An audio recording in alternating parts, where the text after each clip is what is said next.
Suprabhatam. शास्त्रिक mission के इस कक्षा में आप सभी का स्वागत है। तो अद्यारभ्य वयम, तो संस्कृत साहित्य के परिचय में हम लोग डिस्कशन करेंगे। तो एक बार आप लोग देख लीजिए, पीपीटी के साथ हम इसको पढ़ते हैं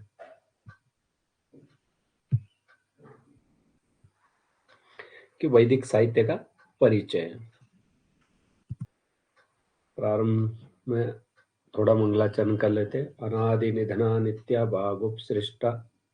वागुपसृष्टा स्वयंभुवा आदौ वेदमयीं दिव्या यतः सर्वः प्रवृत्तयः। कहा जाता है वेदो अखिलो धर्म मूलम सर्वज्ञानमयो हि सः। ये मनुस्मृति का एक उदाहरण है कि कह रहे कि वेद ही जितना भी ये सिद्धांत है, जितना भी हमारी ज्ञान राशि है, उस ज्ञान राशि का मूल तत्व वेद ही है। इसलिए कहा वेदो अखिलो धर्म मूलम सर्वज्ञानमयो ही सः। वही वैदिक जो वांग्मय है ना, वेदों से संबंधित जितनी भी हमारे शाब्दिक अभिव्यक्ति है, ये जितनी भी ज्ञान राशि समाहित है, जिसका मूल हम लोग अगर देखते हैं तो ये 4 सोपानों में हमें इसका मूल मिलता है। एक संहिता भाग, ब्राह्मण भाग, आरण्यक और उपनिषद। इन चारों की हम यहाँ पे विस्तृत चर्चा करेंगे। इनके अंतर्गत आने वाले जो षड वेदांग है, उनका भी जो वैदिक वांग्मय में परिगणित होते हैं, उनके बारे में भी थोड़ा थोड़ा परिचय लेंगे। साथ में जो वेद का मंत्र भाग है, उसी को ही संहिता कहा गया, तो वो उसके बारे में भी यहाँ विस्तार से चर्चा करेंगे। यद्यपि वैदिक साहित्य बहुत विस्तृत है, सामान्य रूप से इतने सूक्ष्मता से अगर हम पढ़ने लगेंगे तो फिर तो समय अधिक चला जाएगा। हमने जो जो हमारे लिए आवश्यक है उस विषय पे हम यहाँ चर्चा करेंगे, है ना। उन्हीं तत्वों को लेकर ही हम यहाँ बात करेंगे। बाकी अधिक परिचय से तो हमें कोई महत्व नहीं है। ये 4 भाग कौन कौन से? एक तो कहा वैदिक साहित्य के 4 भेद है, संहिता, ब्राह्मण, आरण्यक और उपनिषद। तो इन्हीं 4 के बारे में थोड़ा सा एक करे स्वरूप समझ लेते। यदि हमें जानना है केवल मात्र संहिता कितनी है, तो संहिता के तो 4 हमने ऋग, यजु, साम और अथर्व 4 तरह से इसके करते हैं। उन्हीं के ब्राह्मण ग्रंथ आ जाएंगे, उन्हीं के फिर आगे आरण्यक आ जाएंगे और उन्हीं संहिताओं के ही उपनिषद आ जाएंगे। तो ये सारा स्वरूप एक बार हम समझेंगे। प्रारंभ में हम लोग समझते हैं कि वेद शब्द का अर्थ क्या है। प्राचीनतम वांग्मय के लिए वेद शब्द का ही अभिधान किया गया है। अत्यंत प्राचीन काल से होता आ रहा है, यानी कि अभी से इसको वेद कहा है। वेद शब्द की अगर व्युत्पत्ति देखें, विद धातु से उत्पन्न होती है। घय विज्ञाने धातु है, घय प्रत्यय कृते सति अस्य निष्पत्तिर्भवति, है ना। विद का अर्थ ज्ञान भी हो सकता है। विद का अर्थ जो ज्ञान, लाभ, सत्ता, विचारणा, क्योंकि जो धातु जिस अर्थ में प्रयुक्त होती है उसी अर्थ में ही उसका स्वरूप आता। अब इसी धातु का विद धातु का अर्थ ज्ञान भी है, लाभ है, सत्ता है, विचारणा है। तो ये सारी चर्चा हम इसमें करेंगे। अब पीपीटी में आपको दिखा रहा हूं। तो ये हमारा वैदिक साहित्य के 4 भेद हैं, संहिता, ब्राह्मण, आरण्यक और उपनिषद। इसके आगे मैं आपको पुस्तक के ही कुछ पेज दिखाता जाऊंगा और वहीं पे ही बीच बीच में हम इसको पढ़ते जाएंगे,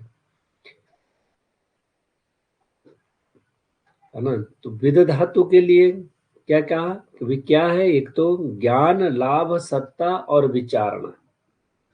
भारतीय परंपरा में विद धातु से निष्पन्न वेद शब्द प्रधानतः ज्ञान का वाचक है,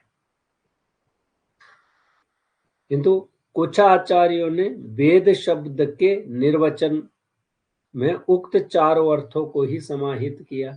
ये आचार्यों ने कहा जैसे विद्यन्ते जायन्ते ज्ञायन्ते लभ्यन्ते व एभिर धर्मार्थ पुरुषार्थः इति वेदाः। जिस शास्त्र के द्वारा हमारे जो भारतीय परंपरा में धर्म अर्थ काम मोक्ष, जिनके द्वारा हम जो हमारे पुरुषार्थ के बारे में जानते हैं, धर्मार्थ पुरुषार्थ इति वेदाः, ये कहाँ से ली गई पंक्ति? प्रातिशाख्य से ली गई, ऋग प्रातिशाख्य से ली गई है। उसी में धर्मार्थ काम मोक्ष इन चार चतुर्विध पुरुषार्थों का ज्ञान कहा गया है कि इनका प्रयोजन क्या है। ये सारी चीजें जो हम आधुनिक काल की बात करें अभी के समय में, तो महर्षि दयानंद जी को हम लोग प्रमाणित मानते हैं, जिन्होंने आर्य समाज की स्थापना की।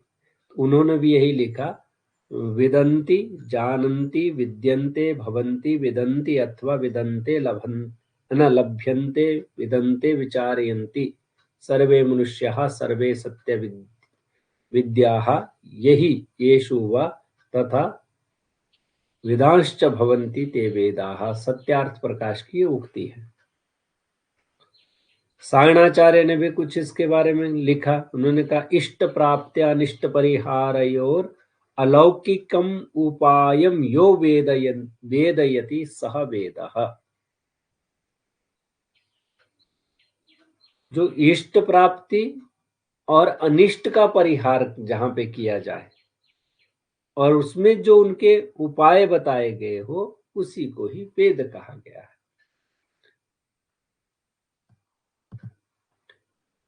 अब वेदों की बात करें, उनका स्वरूप क्या है, तो है ना, वेद हमारे चार तरह के हैं, ऋग यजु साम, है ना। पहले तो है ना ये वेद त्रयी में आते हैं, और इन्हीं के जो मंत्र है, मंत्र होने के कारण इनको छंदस भी कहा जाता है, छांदस ग्रंथ, है ना। चार तरह के वेद है, ऋग यजु साम और अथर्व। ये हम आगे क्रमशः इनको पढ़ेंगे, अभी केवल मात्र एक बार परिचय देखते हैं। तो वेद का स्वरूप क्या है? तो वैदिक मांग में वेद के स्वरूप के बारे में दो मान्यताएं प्रचलित है। एक तो बोधायन तथा आपस्तम के इन वचनों से हम समझेंगे, मंत्र ब्राह्मणम वेद इत्याचक्षते। दूसरा है कि मंत्र ब्राह्मणयोर वेद नामधेयम। जो ये पंक्ति ली गई, एक तो बोधायन गृह सूत्र से ली गई है, दूसरा मंत्र ब्राह्मणयोर वेद नामधेयम, ये आपस्तम यज्ञ परिभाषा से ली गई है। इनके अनुसार का वेद मंत्र ब्राह्मणात्मक शब्द राशि है।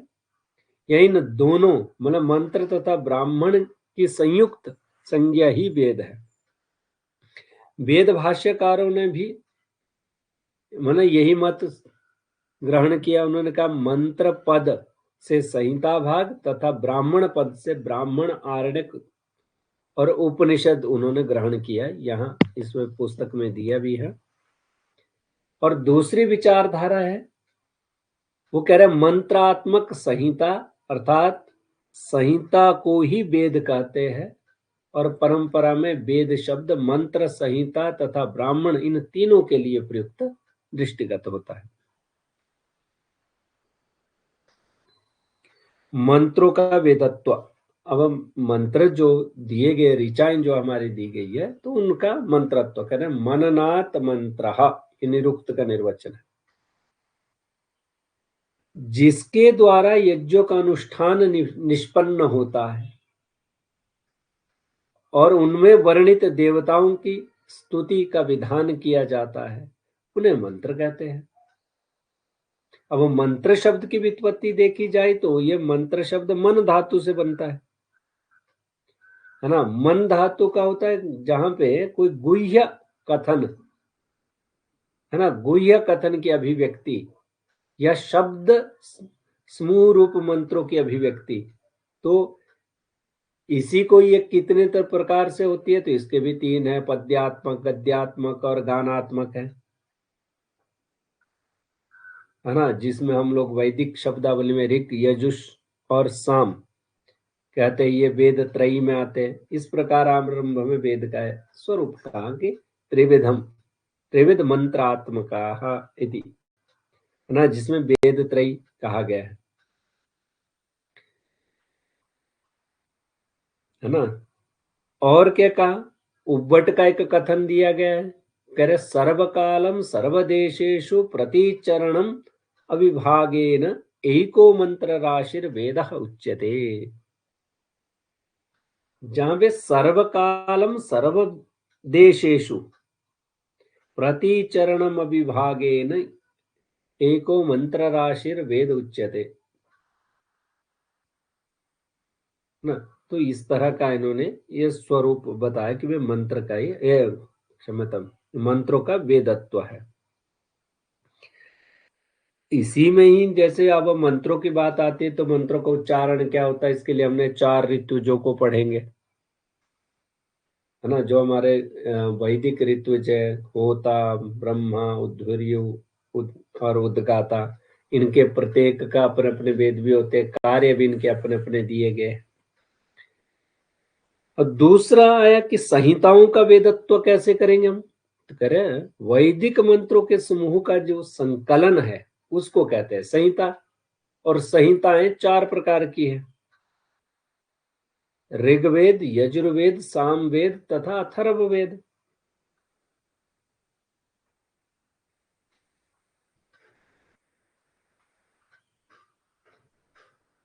है ना। इसी को अगर हम पढ़ेंगे वेद कितने हैं, तो वेद तो है ना 4 है, तो इसी को संहिता भाग कहा जाता है। हमने मंत्र भागों की बात की अलग से, मंत्र का वेदत्व कैसे स्वीकार किया गया, वेद का क्या स्वरूप है।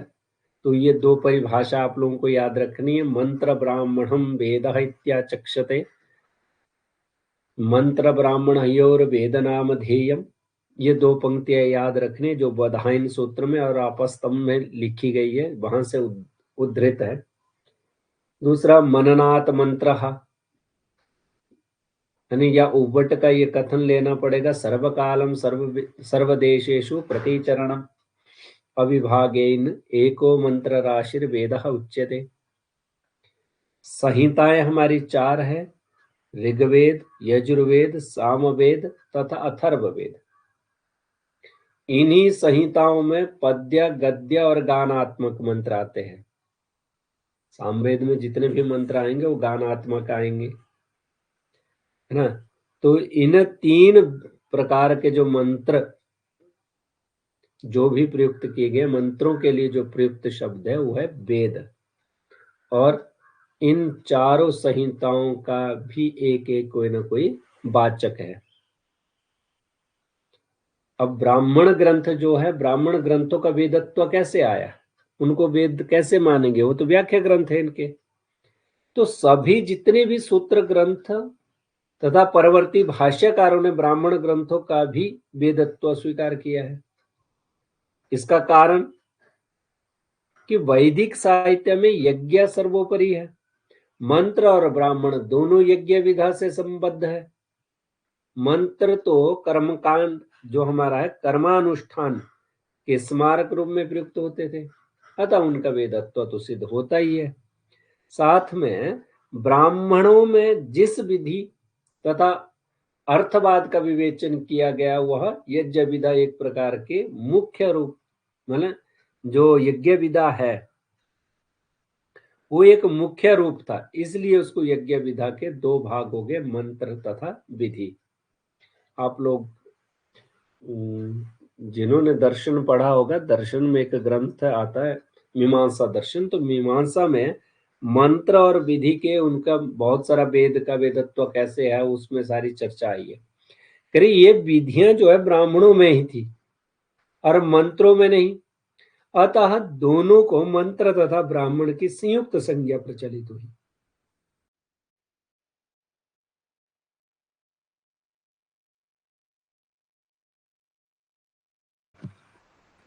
प्रचलित हुई, उन्होंने वेद शब्द का प्रयोग किया, इसलिए हमने लिखा मंत्र ब्राह्मणम वेद इत्याचक्षते, मंत्र ब्राह्मणयोर वेद नामधेयम, ये आई संज्ञा। इसलिए इसको आपने थोड़ा ध्यान से पढ़ना है, नोट्स के रूप में आपके पास आ जाएंगे, है ना, अपलोड हो जाएंगे ऐप पे। परंतु ये ध्यान रखना कि, है ना, ब्राह्मण ग्रंथों को वेदत्व कैसे हुआ, तो उसके पीछे का एक कारण बताया गया। सब ब्राह्मण आरण्यक तथा उपनिषद ग्रंथ वैदिक मंत्र संहिताओं के ही कर्म कांडीय तथा ज्ञान कांडीय व्याख्या प्रस्तुत करते हैं। अतः वेद शब्द प्रधानतः वैदिक मंत्रों के लिए ही प्रयुक्त होता है, जैसे सायण ने भी कहा है। तो सायण ने क्या कहा, ये बना क्या लिखा, यद्यपि मंत्र ब्राह्मणात्मको वेदाः तथापि ब्राह्मणस्य मंत्र व्याख्यान स्वरूपत्वात् मंत्रः एवादौ, है ना, समामनातः। भी यद्यपि क्या है, मंत्र ब्राह्मणात्मको वेदाः तथापि ब्राह्मणस्य मंत्र व्याख्यान स्वरूपत्वात्, ब्राह्मण जो ग्रंथ है वो मंत्रों के व्याख्यान स्वरूप है ना, इसलिए मंत्र को पहले क्या मानना पड़ेगा, वेद मानना पड़ेगा, उसके बाद दूसरा, है ना। स्वामी दयानंद ने भी कहा कि मंत्र संहिताओं के वेदत्व के संबंध में तर्क दिया है कि केवल संहिता भाग ही वेद है, क्योंकि वह ऋषि दृष्टि है, ब्राह्मण ऋषि दृष्टि नहीं, वे तो संहिताओं के भाष्य मात्र है। भाष्य या व्याख्या ग्रंथ को वेद नहीं माना जा सकता, है ना। इस प्रकार मंत्र संहिता ही मूल वेद है, ये ऐसा उन्होंने कहा है। तो इन्होंने भी, ये सायण ने भी यही परिभाषा दी, वे मंत्र को ही हमें पहले लेना पड़ेगा, तभी होगा, क्योंकि मूल अगर नहीं लेंगे तो दूसरा भी आगे शायद स्थिर नहीं हो पाएगा।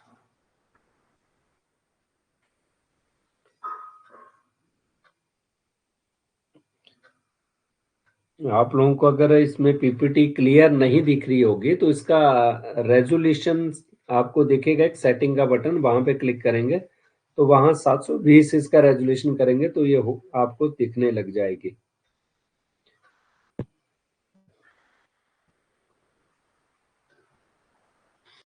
फिर आए वेदों के काल निर्धारण की बात करते कि वेदों का समय क्या है ना। ये अलग अलग सारे जितने भी हम लोग आज तक देखे, सभी ने अपने अपने हिसाब से सिद्धांत दिए। यद्यपि वेदों को अपौरुषीय कहा गया है, ये किसी पुरुष के द्वारा निर्मित नहीं है, किसी पुरुष के द्वारा लिखित नहीं है, जिससे इनके काल की संभावना की जाए, काल निर्धारण किया जाए।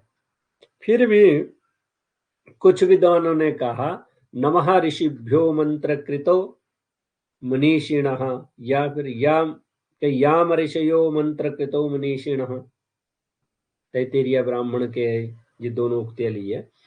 कह रहे इन वक्तव्यों के आधार पर ऋषियों को मंत्र दृष्टा मानते हैं, तो वेदों का काल निर्धारण करते हैं। इस विषय में भारतीय तथा पाश्चात्य विद्वानों में दोनों में मतभेद है, दोनों का अपना अपना मत है, दोनों अलग मानते हैं। भारतीय विद्वानों का मत तो यह है, तो भारतीय विद्वानों ने वेद तथा ब्राह्मणों में प्राप्त ऋतु तथा नक्षत्रों के निर्देशों के आधार पर ज्योतिषीय गणना करके वेदों के काल निर्धारण का प्रयास किया। इसमें मुख्य रूप से बाल गंगाधर तिलक को ही माना जाता है।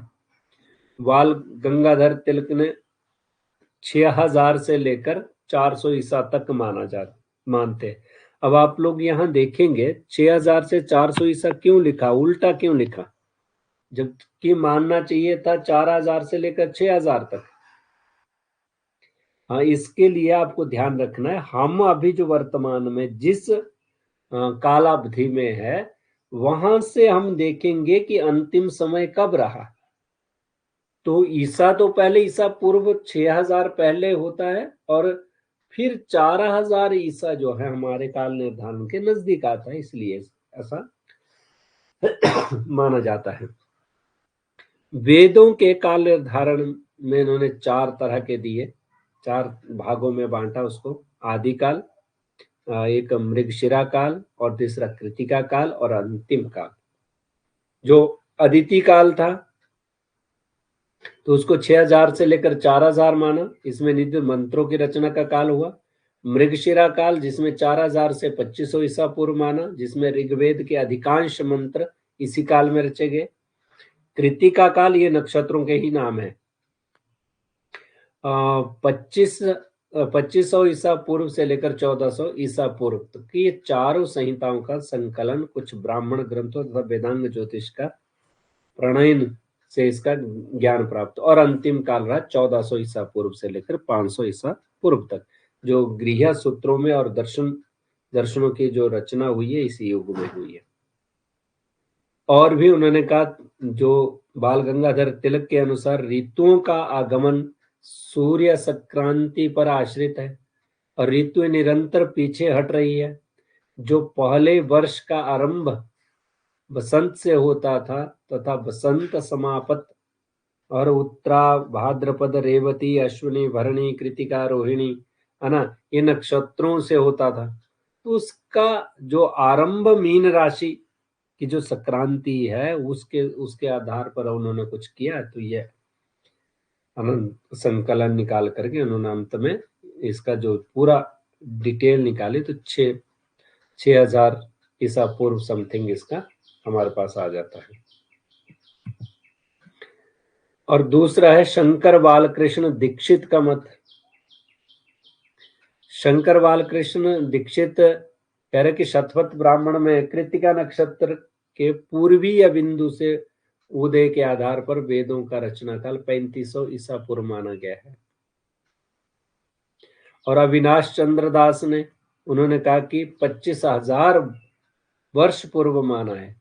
वर्ष पूर्व का ना ईसा पूर्व, तो ये 27,000 ईसा पूर्व हो जाएगा क्योंकि 2000 अब और बीत चुके हैं। और पाश्चात्य विद्वानों की बात करेंगे तो उनमें जैसे मैक्स मुलर हुए, याकोबी हुए, विंटरनित्स हुए, मैकडॉनल हुए। तो मैक्स मुलर ने जो अपनी पुस्तक है उनकी हिस्ट्री ऑफ है ना एसाइंट संस्कृत लिटरेचर, तो उसमें उन्होंने कहा कि जो छंद काल था वो 1200 से 1000 ईसा पूर्व है, मंत्र काल 1000 से 800 ईसा पूर्व है, ब्राह्मण काल 800 से 600 ईसा पूर्व है, सूत्र काल 600 से 400 ईसा पूर्व है ना, ऐसा उन्होंने दिया। ये उन्होंने ऋग्वेद का रचना काल जो है माना गया 1200 ईसा पूर्व से लेकर 1000 ईसा पूर्व किया। विंटरनित्स ने 2500 ईसा से 2000 ईसा पूर्व माना। और याकोबी ने भी ऐसा 2500 ईसा पूर्व निर्धारित किया, मतलब इन्होंने 4500 ईसा से लेकर 2500 ईसा पूर्व निर्धारित किया। मैकडोनल ने 1000 से लेकर 600 ईसा पूर्व अपना ये कालखंड माना कि भी यहाँ इस कालखंड में इसकी रचना हुई है।